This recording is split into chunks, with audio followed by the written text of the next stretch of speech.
दोस्तों हम लोग सोचते हैं कि कट्टरपंथी पॉलिसी करने के लिए और नीचे नहीं गिर सकते, और तभी उसने एक नया गड्ढा खोद के उसमें बैठ जाता है। और वैसे ही ताजा ताजा गड्ढा खोदा है ओवैसी साहब ने। मौका था उसका संसद का शपथ लेने का, लेकिन शपथ ग्रहण करने के बाद जाते जाते इस जनाब ने जय फिलिस्तीन का नारा भी लगा के गया, लेकिन उसके मुंह से जय भारत एक बार भी नहीं निकला। और आपको बता दे, और ये वही ओवैसी है जिन्होंने कहा था कि अगर मेरे गर्दन में कोई छुरी भी रख देगा मगर मैं भारत माता की जय नहीं बोलूंगा। लेकिन दिक्कत वाली बात यही है कि वो भारत में ही रहते हैं और भारत संसद हिस्सा भी है, लेकिन वो फिर भी भारत को भारत माता बोलने में इसको शर्म आता है। लेकिन ये शख्स अपना शपथ ग्रहण में दूसरे देश के जय बोल के जरूर जाएंगे, वो भी तब जबकि हमारा आर्टिकल 102 में क्लियरली लिखा है कि अगर कोई भी नेता दूसरे कंट्री के ऊपर ज्यादा से ज्यादा करीबी देखने की कोशिश करेगा तो उसका संसद भी जा सकता है। जय भीम, जय मीम, जय तेलंगाना, जय फलस्तीन। लेकिन दिक्कत वाली बात यह है कि ये जो सब हो रहा है एक खुलेआम सबके सामने हो रहा है, और बहुत सा नमूना ऐसा भी मिल जाएगा जो ये बात के लिए ओवैसी को सपोर्ट भी कर रहा है। लेकिन सबसे बड़ी सवाल ये है कि आज ये फिलिस्तीन को जय बोल रहे हैं, कल को दूसरा कोई चाइना जय बोल दे तब क्या होगा। और ऊपर से जय पाकिस्तान बोलने के लिए बहुत सारा नमूना हमेशा आगे पीछे भटकते रहते हैं, और ये सब होने लगेगा तो कौन किसको रुकेगा ये बताइए। और ऐसा भी नहीं है कि ओवैसी ये सब पहली बार कर रहा है, और ये वही ओवैसी है जिन्होंने 5 दिसंबर 2021 में कानपुर का चुनावी जंग सभा के बीच में मोदी और जोगी के लेके वहाँ का पुलिस को भी धमकी दी थी। उन्होंने ये भी कहा था कि मोदी हमेशा पीएम नहीं रहेंगे और जोगी हमेशा सीएम नहीं रहेंगे, उस टाइम तुमको कौन बचाएगा। हमेशा योगी मुख्यमंत्री नहीं रहेगा, हमेशा मोदी प्रधानमंत्री नहीं रहेगा, और हम मुसलमान वक्त के एतबार से खामोश जरूर है। अल्लाह अपनी ताकत के जरिए तुमको निस्तो नाबूद करेगा इंशाअल्लाह। और ये वही ओवैसी है जिन्होंने 2015 में कमलेश तिवारी को जेल में धमकी दी थी कि जेल में तुम्हारा हालात एक चूहे की जैसा है और तुमने अपना बर्बादी को तुमने खुद दावत दी है। और ये वही ओवैसी है जिनका भाई अलान उद्दीन भरा सभा में ये बयान करता है कि 15 मिनट के लिए पुलिस हटा दो, उसके बाद 25 करोड़ मुस्लिम क्या करेंगे। ये बात हम लोग सबने सुना था। और ये वही ओवैसी है जिनका भाई हिंदू देवी देवता मंदिर को लेके हमेशा मजाक उड़ाते रहता है। क्या इस पूरी दुनिया में ऐसा मिसाल हो सकती है कि जहां एक सांसद संसद पे खड़ा होके अपने देश की बजाय दूसरे देश की नारे लगाता रहता है, और उसी संसद के विधायक भाई उसी संसद पे खड़ा होके अपना देश का भी मेजोरिटी डाउन करने में लगा पड़ा है, और उसी देश का जो सबसे आराध्य देवी देवता होता है उसका अपमान भी करता है और उसका मजाक भी बनाता है। लेकिन हैरानी की बात तो यही है, इसका संसद में कोई भी सवाल पैदा नहीं होती है, वो हमेशा ये सब करते रहते हैं, उसको कहने के लिए कोई नहीं है। मान लो ऐसा चल रहा है, या तो उसका सारा बयान उसको दिखाई सुनाई नहीं देती, नहीं तो वो ये सब देख के उसका मुंह में हमेशा पट्टी ठूस ठूस के घुसा कर रख देते हैं ताकि वो सोच ही लेते हैं मुझे कुछ बोलना ही नहीं है। लेकिन एक बात ज्यादातर लोगों को अभी तक पता नहीं है, एक्चुअल में वो बात आप सबको शायद किसी ने बताया भी नहीं होगा, वो है ओवैसी पार्टी का इतिहास, मतलब पिछले वाला इतिहास। मुझे बहुत ही हैरानी होती है कि कुछ लोग ये बात हमेशा याद दिलाती रहती है कि फला साल सवाल करने अंग्रेजों से माफी भी मांगा था, और उन्होंने ये भी हमेशा दावा करते रहते हैं कि आरएसएस तो आजादी की लड़ाई में लड़ाई नहीं था। लेकिन ये लोग एक चीज कभी नहीं बताएंगे कि वो जो ओबीसी जो पार्टी है उस पार्टी का पिछले वाला इतिहास क्या है, और वो लोग ये भी नहीं बताएंगे कि ओबीसी पार्टी आज भी उन सबको लीडर मानती है जो एक टाइम भारत की बजाय पाकिस्तान में जाना चाहते हैं। और ये लोग कभी भी नहीं बताएंगे कि ओवैसी पार्टी का दादा को उस कासिम रिजवी को इस पार्टी का कमान सौंपी थी जो हैदराबाद को पाकिस्तान के साथ मिलाना चाहता था, और वो सैकड़ों हिंदू का कत्ल करने का दोषी भी था। सो आज के हमारा इस वीडियो में ओवैसी के पार्टी का अतीत के बारे में बताएंगे, और एक बार इन पार्टी का आप लोग अतीत जान लोगे तो आपको खुद समझ में आ जाएगा कि ये लोग इतना हमेशा डरे हुए क्यों है। और जिन्होंने अभी तक भी चैनल को सब्सक्राइब नहीं किया है जल्दी से चैनल को सब्सक्राइब कर दो, बस 10 सेकंड का काम है, जल्दी करो यार। लेकिन आखिर क्या वजह है इनके मुंह से जय भारत तो नहीं निकला, लेकिन जय फिलिस्तीन बोलने में 1 मिनट का भी टाइम नहीं लगा। लेकिन उससे पहले मैं तुम सबको एक छोटा सा रिक्वेस्ट करूंगा, ये जो वीडियो है थोड़ा ध्यान से सुन लेना और दूसरे लोगों को भी शेयर करना ताकि सबको पता चलेगा ओवैसी का पार्टी का पिछले वाला अतीत क्या है। तो चलिए शुरू करते हैं। मैं नहीं लगाता नारा, क्या करते आप? मेरे गले में छुरी भी रख देंगे तो नहीं बोलूंगा। नमस्कार दोस्तों, मैं हूँ दीपू और आप देख रहे हो दीपू इन साइंस इंडिया। इससे पहले मैं ओएसी का पिछले काला इतिहास बताऊंगा और इनका मुंह से जो जहर निकलते हैं उसका वजह क्या है। तो दोस्तों, जब हमारा भारत आजाद हुआ था उस टाइम 562 रियासत में 559 रियासत भारत में खुद शामिल कर चुकी थी। कश्मीर, हैदराबाद, जूनागढ़, इस बारे में अभी तक कोई फैसला नहीं लिया था। उस टाइम सबसे ज्यादा जो खुजली हो रहा था वो हो रहा था हैदराबाद का निजाम का। उसको दिमाग में ये बहुत ही ज्यादा खुजली थी कि या तो हैदराबाद को पाकिस्तान के साथ मिल जाना चाहिए, नहीं तो हैदराबाद को एक अलग सा कंट्री बनाना चाहिए। ये उस टाइम था जब सरदार पटेल ने उसको बहुत बार समझाया था कि भाई ऐसा मत करो, मान जाओ। और आप प्यार से मानोगे तो वो तो ठीक है, लेकिन दूसरे तरह से आप लोगों को मनाऊंगा तो आपको खुजली और भी ज्यादा लगेगा। मगर हैदराबाद का निजाम भी लातों का भूत था, वो बातों से तो नहीं मानने वाला है। और हैदराबाद का निजाम भी अपना एक सेना बना रखा था जिसका नाम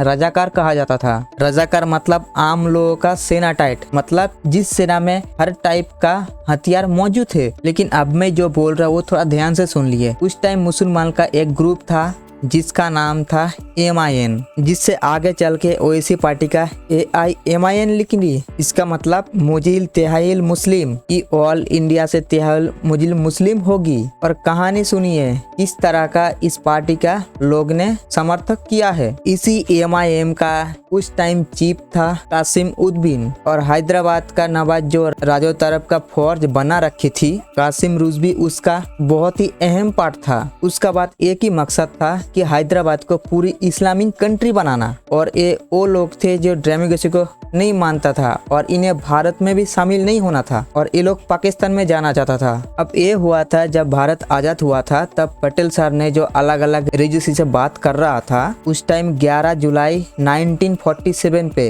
हैदराबाद का निजाम का एक चीफ थोड़ा बातचीत करने के लिए दिल्ली आए थे। जॉन जुबरीबी ने अपना किताब लास्ट निराब्जी में लिखा है कि निजाम बस इस शर्त पे हैदराबाद को भारत से मिलाना चाहते थे, उसमें से बस फॉरेन अफेयर्स, डिफेंस और बजट कमीशन की दायित्व बस भारत सरकार की होगी, और बाकी जो दायित्व रहेगा वो निजाम के पास रहेगा, मतलब हैदराबाद के पास रहेगा। जॉन अब्रेबाजी अपना किताब में लिखती है कि निजाम जो भी बातचीत भारत के सरकार के साथ कर रही थी वो कासिम रिजवी को पसंद नहीं आई। तो उस टाइम गुस्से में कासिम रिजवी निजाम के घर अपना ओर से घिरवा दी और उसको धमकी भी दी कि अगर निजाम भारत सरकार से समझौते पे सिग्नेचर की तो उसका घर भी जला दूंगा। लेकिन ध्यान दीजिए, हम वही पार्टी की बात कर रहे हैं जो ओवैसी साहब का जो पार्टी है उस पार्टी का गुरु भी था। उसके बाद भारत सरकार और हैदराबाद सरकार निजाम के साथ जो बातचीत चल रही थी, लेकिन उसी टाइम 27 अगस्त 1948 में भयंकर पल्ली में एक बहुत ही बड़ा हादसा हो जाता है। बताया जाता है ये जो अटैक हुआ था, इस अटैक में 100 से भी ज्यादा हिंदू को एक लाइन पे लगा के मार दिया जाता है, और हिंदू औरतों के साथ बहुत सारा नाइंसाफी हो रहा था, और भी पता नहीं क्या क्या इल्जाम उनके ऊपर चल रहा था। लेकिन ये जब खबर दिल्ली के सरदार पटेल साहब के पास गया, तब उनको लगा कि मामला तो हाथ से निकल चुका है। लेकिन कासिम निजाम के दिमाग में एक ही खुजली हमेशा चलता रहता है कि भारत के संग जंग करना है किसी भी कीमत पर, और किसी कीमत पर भी हैदराबाद को भारत के साथ नहीं मिलाना है। हैदराबाद पे उस टाइम ये मुंशी साहब का जो किताब है एंड ऑफ ए नेरा, इन किताबों में मुंशी साहब लिखती है कि कागज में भारत सरकार के साथ कोई भी एग्रीमेंट साइन करने से पहले हाथ में तलवार लेके खुद मर जाए। और किताब में ये भी लिखा है कि इस टाइम कासिम रिजवी बहुत ही कट्टरपंथी हो चुका था और अपना भारत में खुलकर भारत के ऊपर कोई भी इल्जाम लगाने के लिए तैयार था, और उनका हुक्म पर निजाम के सेना हिंदू के ऊपर दिन रात हमला करते रहते हैं और नाइंसाफी उल्टा सीधा काम करते रहते थे। और कासिम रिजवी का दिमाग में जो भारत का हिंदू के ऊपर लेके जो नफरत थी, उसी का नतीजा था हैरानपल्ली नरसिंहार। लेकिन हैरान की बात यही है कि बहुत सारा आर्टिकल ने जो नरसिंहार है उसके जिक्र ही नहीं करता, मतलब उसके बारे में बात ही नहीं करना चाहते हैं। लेकिन जब रिजवी का इशारों में नजाकार ने जब हिंदू के ऊपर अत्याचार की और उनके साथ गंदी हरकत की, तब सरदार पटेल का दिमाग घूम गया। लेकिन उस घटना के फौरन बाद भारत सरकार ने ये डिसाइड किया कि हैदराबाद पे अपना फौज भेजकर उसे निजाम के कब्जे से छुड़ाया जाए। अगस्त के आगे नैरासपल्ली नरसिंहा हुआ, और उसके कुछ ही हफ्ते बाद सितंबर 1948 पे भारत सेना के कमांड अपना हाथ पे ली, और 12 सितंबर दोपहर 1:45 पे भारतीय सेना ने रजाकार के ऊपर ऑपरेशन शुरू किया। तकरीबन 5 तरफ से अटैक का प्लान किया गया था और जो ये ऑपरेशन चला था ये 5 दिनों तक चला था और ये 5 दिनों का अटैक में 1373 रियाजी सेना मारा गया था और भारतीय सेना का भी 86 सेना का जान गई। लेकिन भारत का सेना ने रियाजी सेना का जो मूल कारण था वो बिल्कुल भी खत्म कर दिया। लेकिन कासिम रिजवी को उसका पूरा उम्मीद थी कि पाकिस्तान उस लड़ाई में उसका साथ देगा। लेकिन उस टाइम तो पाकिस्तान एक कंगाल भिखारी देश था, उसके पास तो पैसा भी नहीं था। वो हैदराबाद के साथ कैसे दे सकता है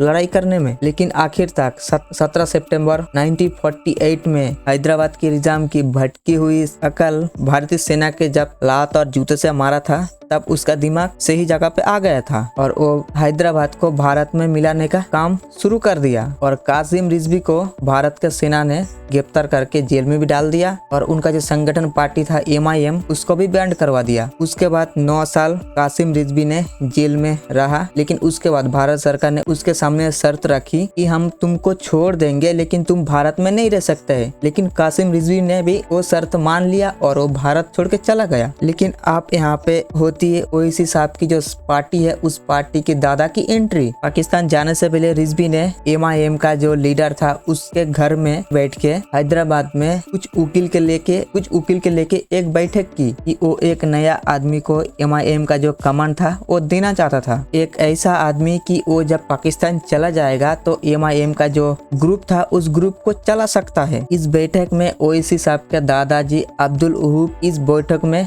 मौजूद भी थे और कासिम रिजवी ने MIM का जो संगठन था उसको सौंप दी। अब्दुल तैयबुल ने मजलिबुल मुस्लिमीन यानी MIM का नाम बदल के AMIM यानी ऑल इंडिया तैयदुल मुस्लिम रख दिया। MIM अब तक एक धार्मिक संगठन था मगर अब्दुल ओहद ओवैसी ने एक राजनीतिक पार्टी बना दिया और उस टाइम पे MIM हैदराबाद का राजनीति पे एक्टिव है और 1984 थे। उस फैमिली का मेंबर अभी भी ये ओवैसी पार्टी चला रहा है। हम 25 कौड़ है ना, तुम 100 कौड़ है ना, तुम तो हमारे से इतने ज्यादा है। 15 मिनट के लिए पुलिस को हटा लो, बता देंगे किसमें हिम्मत है, कौन ताकतवर है। जो कासिम रिजवी बहादुर रजियाम जैसा लोग रहे जो खुल के पाकिस्तान का सपोर्ट कर रहा है उसमें क्या दिक्कत है। लेकिन दिक्कत ये है फ्रेंड्स कि अगर AIM का वेबसाइट पे आप लोग जाओगे वहाँ पे आप लोग अभी भी देख सकते हो नवाज बहादुर का सबसे बड़ा नेता बताया गया है। उस टाइम उसके झंडा सेकुलर देश के बजाय इस्लामिक धर्म के लिए था। तो आज भी ओवैसी जैसा लोग जोगी और मोदी का ना रहने के बाद उसको धमकी देते रहते हैं और धमकी दे दे के यही बताते रहते हैं कि वक्त आने पर हम लोग वही करेंगे जो हम लोग पहले से चाहते थे। ऐसा करके वो 140 करोड़ लोगों को खासकर अपने वोट बैंक को यही मैसेज देना चाहते हैं कि तो क्या हुआ जो मोदी फिर से पीएम बन गए। मेरे लोग अगर मुझे वोट देकर जिताएंगे तो मेरे लिए भारत की जैसे पहले जय फिलिप। तो फिर से मिलते चलो नेक्स्ट वीडियो में।